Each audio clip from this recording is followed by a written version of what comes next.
Présidente, chers collègues. Nous sommes réunis aujourd'hui pour débattre du rapport concernant les investissements pour les mobilités de demain qui, sous couvert d'ambition et de modernité, révèle en réalité une vision partiellement biaisée, déconnectée des réalités des habitants de notre région. Ce plan pourrait en effet accentuer la fracture territoriale et imposer une transition écologique coûteuse. Encore une fois, vous privilégiez les grandes métropoles, Lyon, Grenoble, Clermont-Ferrand. 150 nouvelles rames pour 125 millions d'euros, très bien, mais ne circuleront-elles pas sur des lignes déjà bien desservies? Des investissements lourds dans les infrastructures ferroviaires, encore une fois, principalement au service des grandes villes. Et pour les territoires ruraux, presque rien. Pas un mot sur la réouverture des lignes locales, pas une solution pour ceux qui n'ont pas d'autre choix que la voiture.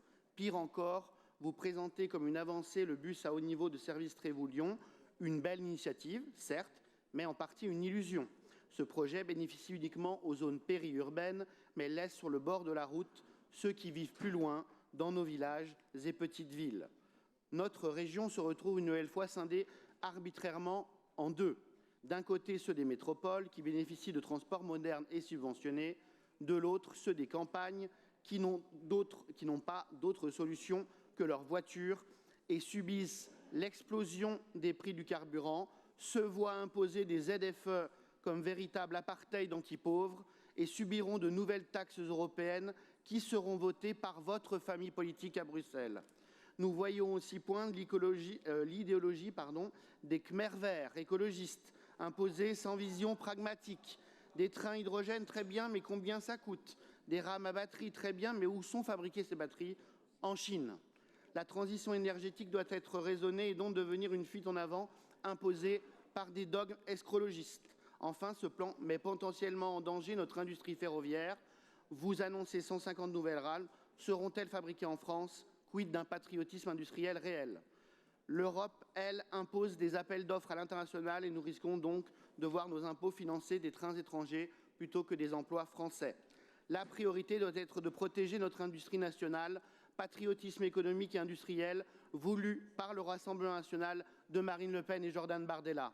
Nous exigeons que ces investissements décident donc prioritairement à Alstom et aux entreprises françaises. Nous refusons que la région soit dépendante des financements de Bruxelles, venant d'ailleurs de l'argent des Français, loin d'être redistribué à la hauteur des versements tricolores.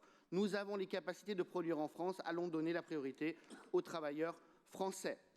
Votre plan est largement améliorable sur le plan stratégique. Il oublie partiellement les territoires ruraux et la prise en considération des petites lignes, comme ont pu nous le dire un représentant de l'association de la ligne Nevers-Paray-Lyon et l'association des usagers des trains d'Auvergne, criant leur désarroi de ne pas être écoutés par le vice-président Aguilera, qui n'est d'ailleurs pas là, même si la gauche, criant au loup, aujourd'hui est responsable dans des CPER précédents de la saignée des petites lignes dont elle réclame hypocritement le retour maintenant.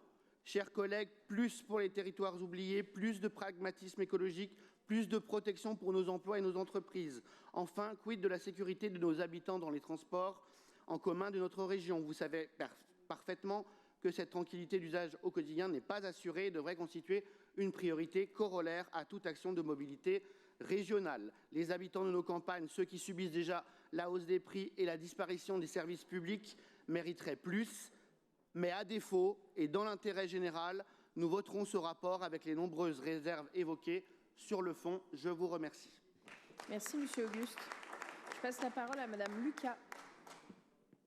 Monsieur le Président, chers collègues, se déplacer en Auvergne-Rhône-Alpes, ce n'est pas seulement une question de distance,